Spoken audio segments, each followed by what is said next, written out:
Assalamualaikum. Makan аймақ тұрғындары, мен бүгін сіздерге mahalle tarafından, яғни mahalle tarafından беріп отқан кредит туралы мағлұмат бермекшімін.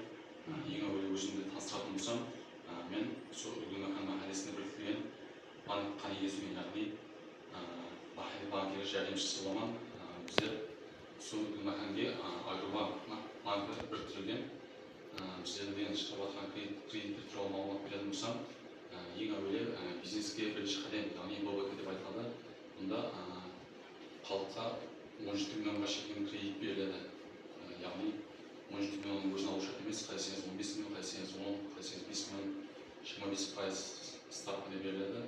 48 ай мүддетке.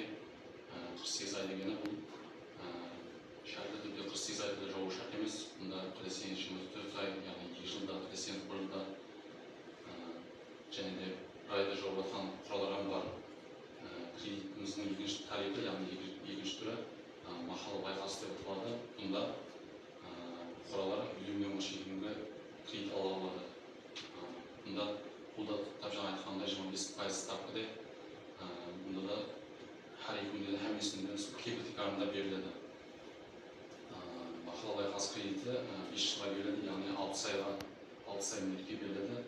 Дәстепкі 2 жыл мүддетте имтиязды дәуірге ие. Бұнда мәселен 50 миллион алатын болса, бұнда дәстепкі 24 ай давамында, яғни 2 жыл давамында 1 миллион 6 миллион төленеді. Кейінгі 3 жылдан бастап, яғни 25 айдан бастап 2 миллион